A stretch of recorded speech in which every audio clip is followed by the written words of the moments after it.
Yet another company has been caught red-handed manipulating the price of gold. This certainly wouldn't be the first time this has happened and surely not the last, but it does keep us informed about the clear and obvious manipulation of precious metals that has been documented over and over. What their true value is, that's for the market to decide, but in the process we know that their price has been suppressed, no doubt about it. You came here for the truth, so let me unveil that for you.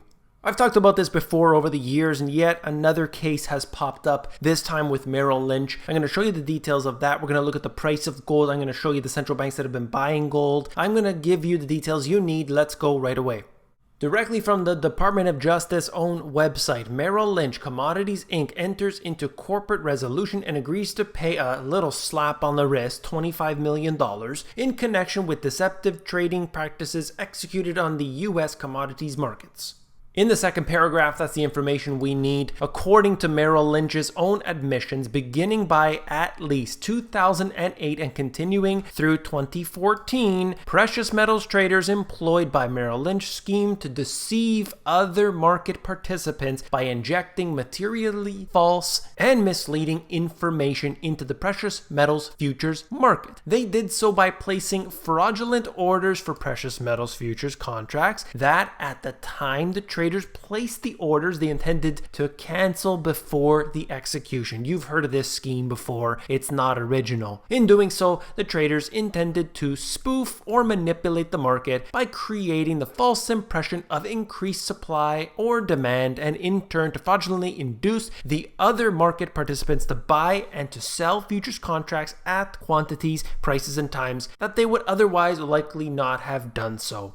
So that's the scheme, that's the scam. It's been done time and time again. This happens to be Merrill Lynch. They're admitting it over this period, 2008, 2014. This has been going on a lot longer than that. We've seen the documentation coming out. Here is yet another one to add to the list.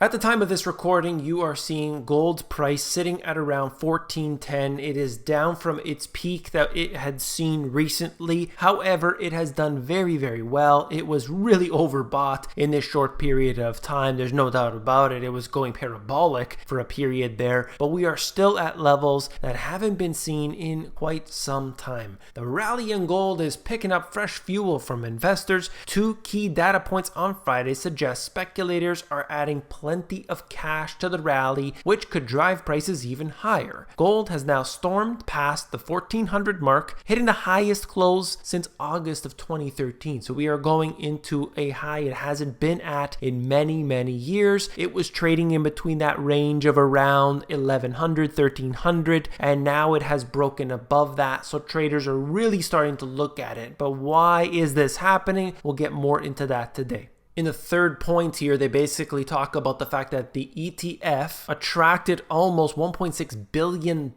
in one day. That's the most since its inception in 2004. I would also like to mention the fact that we're talking about paper gold here, ETFs. We are not talking about the physical metals. It is much more difficult to assess the physical metals markets. And of course, most people, they do not get into physical because they want to move in and out. So when you look at the price of gold, the spot price, what we're talking about here are the futures market. It's not actual real gold, but anyway, for the purposes of this video, when we talk about it, what we are looking at is this commodity in general. Bullion's been on a tear this month as the dollar weakened after the Fed opened the door to a U.S. interest rate cut, and other central banks also pivoted to a more dovish stance. Look at what happened with the ECB coming out saying we're going to do anything it takes. The Bank of Japan is saying the same thing. The People's Bank of China, they're going out and easing in every possible way they can. We are talking about very easy monetary policies that are basically global at this time. Investors are taking note, boosting net long positions in US gold futures and options. ETFs have been on the rise, with the largest fund in the commodity space seeing record inflows at last week's end. Buyers of gold jewelry from Tiffany's to Rolexes are joining the ranks of those benefiting from the rally. Obviously, it is a very important commodity for jewelry, but also when you look at the other spaces, if you want some information, you can go to World Gold Council. If you get get their newsletter. They will email you infrequently. It's not spam, it's not garbage, and they will give you updates on what's happening in the gold space, all the different sectors of it. And in fact, it will come directly to your inbox. You're going to know all the information from the previous quarter and any new highlights that are coming out. In the second paragraph, they talk about what's really going on, the combination of dovish central banks, continued trade tensions, falling yields, geopolitical tensions, and central bank buying poses further upside risk to prices. Oftentimes, the worse things get, gold will see the benefit of that. If you look in the previous cycle, we did see gold coming down and then it went much, much higher afterwards. So this could definitely happen again. We're not sure. We don't know until the time comes, but it's just interesting to see this as it has been in this range for such a long period of time and is finally broken above that. We'll see if it can hold.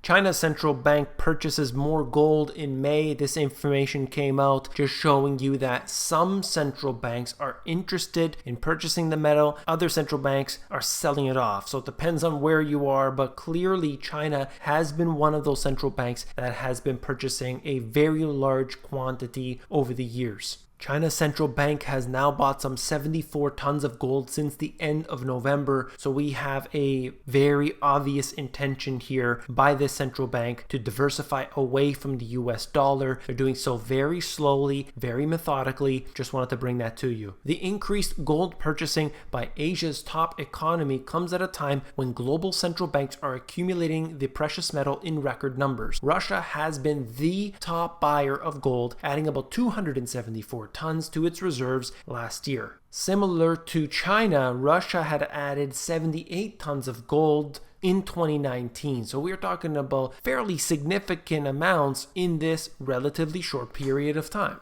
Further down, they start mentioning how they are diversifying away from the US dollar. This is going very slowly, of course, but they are trying to purchase something else that they know that can be stable, that can hold value. And of course, they are trying to skirt around all of the restrictions, the sanctions, and the US dollar hegemony. And they can do this by purchasing gold. It will not be sufficient to really do away with the dollar right now, and they can't just all of a sudden sell everything. Doesn't work like that, but certainly they could start adding to their positions, and they've been doing that. Although the price has come down from this point you're seeing on the chart, I just wanted to show you the fact that while it had been trading in this range, we are now back at the levels from 2013.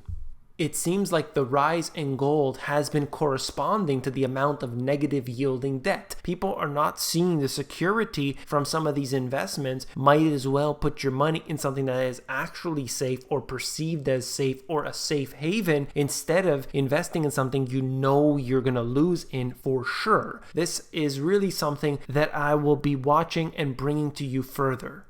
Pace of gold central bank purchases has increased, just comparing 1 year over the next. Over these last few months, there have been a large amount of purchases by central banks, including Russia and China, but as you can see, it is even more than in 2018. Easier U.S. monetary policy and heightened geopolitical tensions may increase the number of central banks buying gold, just comparing to what we saw in the rise 2011, 2012, as well as now. You could see that there has been this increasing amount of purchases that have been taking place. This is a chart I showed you recently, just giving you an idea of how much gold Russia and China have been purchasing. At the same time, they've been selling off of their treasury holdings. While Russia has fallen off of the major foreign holders of U.S. treasuries list, China has over $1 trillion worth, so they have a considerable amount to get rid of. I don't necessarily think that they're going to sell that tomorrow, but I just wanted to reiterate the fact that they have been purchasing more gold, and it is very clear what they're trying to do. That's all for this video. If you found it informative, please give me a thumbs up. I'm always trying to cover different information. In this case here, we're talking about gold. Whenever I have something that I think is important related to money, related to investing, related to the economy, or anything in between, I bring it to you. I'm trying to vary the information, and I'm just trying to give you what I think would be useful. If you did find it informative, just click that one button. That's all you got to do to support me. Thank you very much. If you want the financial education you were not taught in school, these two books books have everything you need from A to Z, top to bottom, zero to hero. Read these 2 books and you will know what you need to. Click on the link in the description if you want the audiobook. That's available at themoneygps.com. If you want to know what's going on in the financial system right now, I've got a really good video for you to check out. Click on it and I will see you there.